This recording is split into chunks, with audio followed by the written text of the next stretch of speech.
بسم اللہ الرحمن الرحیم۔ السلام علیکم۔ رحمت کے 70 دروازے۔ صلی اللہ علی محمد صلی اللہ تعالیٰ علیہ وصحبہ وبارک وسلم۔ جو یہ درود پاک پڑھتا ہے تو اس پر رحمت کے 70 دروازے کھول دیے جاتے ہیں۔ سبحان اللہ۔ فرمان مصطفیٰ صلی اللہ علیہ وآلہ وسلم، اذان اور اقامت کا درمیان دعا رد نہیں کی جاتی۔ قبر کی اندرونی خوبصورتی کے لیے خود کو محنت کرو، کیونکہ گھر والے صرف باہر سے ماربل لگا کر بھول جائیں گے۔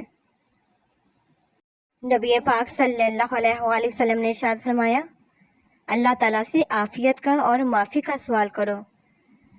موت کے بعد عافیت سے بڑھ کر کسی کے لیے کوئی بھلائی نہیں ہے۔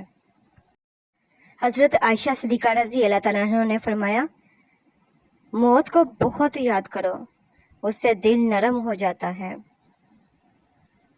ارشاد باری تعالیٰ، ہدایت صرف اللہ پاک کے ہاتھ میں۔ اللہ پاک اپنے نور سے جس کو چاہتا ہے سیدھی راہ دکھاتا ہے۔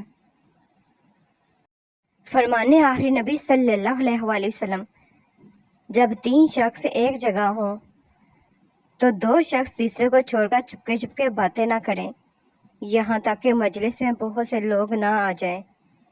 یہ اس وجہ سے ہے کہ تیسرے کو رنج پہنچے گا۔ استغفار کی توفیق تمہارے کامیاب ہونے کی پہلی نشانی ہے۔ استغفر اللہ ربی من کل ذنب و اتوب الیہ۔ آپ صلی اللہ علیہ وآلہ وسلم نے فرمایا، ہر مسلمان پر اللہ تعالیٰ کا حق ہے کہ وہ ہر 7 دنوں میں کم سے کم ایک بار نہائے، اپنا سر اور جسم دھوئے۔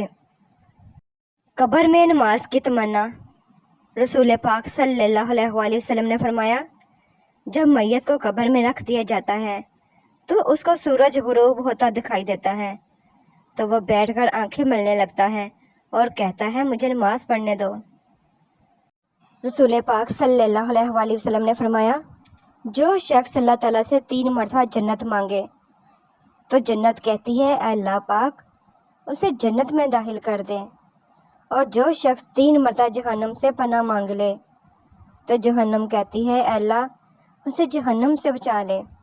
اس لیے روزانہ کم از کم 3 مرتبہ اللہم انی اسألک جنت اور 3 ہی مرتبہ اللہم اجرنی من النار ضرور پڑھا کیجیے۔ نبی پاک صلی اللہ علیہ وآلہ وسلم نے فرمایا، اے عورتوں کی جماعت، صدقہ کیا کرو اور کثرت سے استغفار کیا کرو، کیونکہ میں نے جہنم میں اکثریت تمہاری عورتوں کی دیکھی ہے۔ حضرت سلیمان علیہ السلام نے ایک چونٹی سے پوچھا، تمہاری سال بھر کی خوراک کیا ہے؟ چونٹی نے جواب دیا، فقط 2 دانے۔ آپ علیہ السلام نے اس کے پاس 2 دانے رکھ کر اس کا بل بند کر دیا۔ سال بعد جب دیکھا تو چونٹی نے 1 دانہ کھا لیا تھا، 1 کو بچا رکھا تھا۔ آپ علیہ السلام نے پوچھا، 1 دانہ کیوں بچا رکھا ہے؟ چونٹی، پہلے میرا بھروسہ اللہ پاک پر تھا کہ 2 دانے کھا بھی لوں گی تو وہ اور دے دے گا، اب بات انسان کی تھی اس لیے 1 بچا لیا، پتہ پیر دے نہ دے۔ سبحان اللہ۔ کچھ بغض دی ریت وچ نہیں ملتا، کچھ ہار تے جیت وچ نہیں ملتا، مخلوق خدا نال پیار تے کر، رب صرف مسیت وچ نہیں ملتا۔ کیوں پریشان ہوتے ہو؟ اگر تمہارے ساتھ کوئی غلط کر کے خوش ہے تو کیا تم نے نہیں پڑھا؟ اور تیرا رب بھولنے والا نہیں۔ رسول پاک صلی اللہ علیہ وآلہ وسلم نے ارشاد فرمایا، قیامت کے دن کسی بندے کے دونوں پاؤں نہیں ہٹیں گے یہاں تک کہ اس سے یہ نہ پوچھ لیا جائے اس کی عمر کے بارے میں کہ اسے کن کاموں میں ختم کیا، اس کے علم کے بارے میں کہ اس پر کیا عمل کیا، اس کے مال کے بارے میں کہ اسے کہاں سے کمایا اور کہاں خرچ کیا، اور اس کے جسم کے بارے میں کہ اسے کہاں کھپایا۔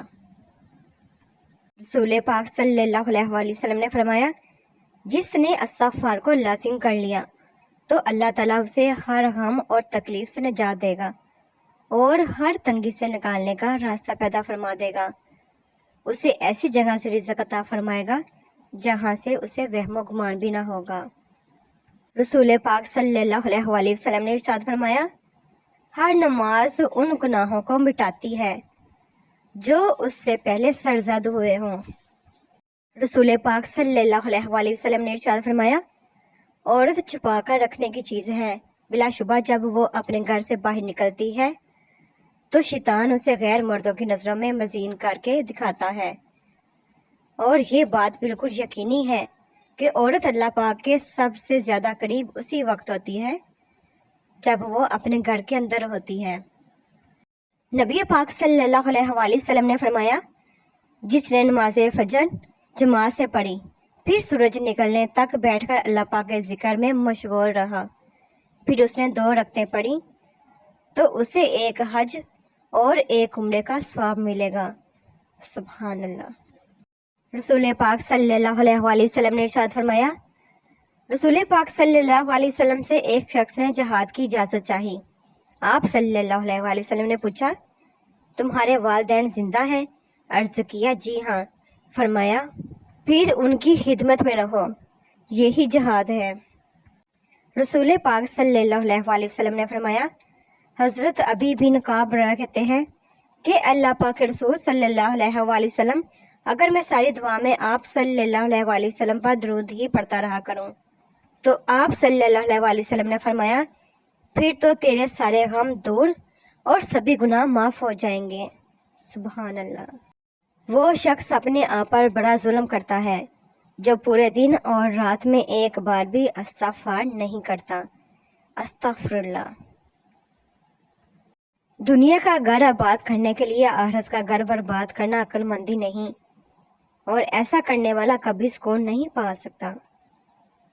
حضور پاک صلی اللہ علیہ وآلہ وسلم جس راستے سے گزرتے خوشبو پھیل جاتی جس سے آپ کے تلاش والے آپ صلی اللہ علیہ وآلہ وسلم کو پا لیتے۔ رسول پاک صلی اللہ علیہ وآلہ وسلم نے فرمایا، جس شخص نے کسی رات میں اللہ تعالیٰ کی رضا کے لیے سورہ یاسین پڑھی تو اس کی مغفرت کر دی جاتی ہے۔ رسول پاک صلی اللہ علیہ وآلہ وسلم نے ارشاد فرمایا، 3 دعائیں قبول ہونے میں کوئی شک نہیں، ایک مظلوم کی دعا، دوسری مسافر کی دعا، اور تیسری والد کے بیٹے کے لیے دعا۔ رسول پاک صلی اللہ علیہ وآلہ وسلم نے ارشاد فرمایا، قبروں کی زیارت کیا کرو کہ تمہیں آخرت یاد رہے گی، اور مردوں کو غسل دیا کرو کیونکہ بے جان جسم کو چھونے سے نصیحت حاصل ہوتی ہے، اور نماز جنازہ ادا کیا کرو کہ اس سے شاید یہ عمل تمہیں خوفزدہ کر دے، اور غمگین لوگ اللہ پاک کی رحمت کے سائے میں ہر بلائی لوٹ لیتے ہیں۔ سید الانبیاء صلی اللہ علیہ وآلہ وسلم نے ارشاد فرمایا، جو شخص خوش اخلاق ہوگا اس کے لیے جنت کے اوپر والے حصے میں مکان بنایا جائے گا۔ سبحان اللہ۔ نبی پاک صلی اللہ علیہ وآلہ وسلم نے فرمایا، جو شخص صبح شام جتنی مرتبہ مسجد میں جاتا ہے اللہ پاک اس کے لیے اتنی مرتبہ ہی جنت میں ضیافت کا اہتمام فرماتا ہے۔ Thanks to watch my video, please subscribe my channel, like کریں، شیئر کریں، اور کمنٹ سیکشن میں مجھے ضرور بتایا کریں کہ آپ کو میری ویڈیوز کیسی لگتی ہیں۔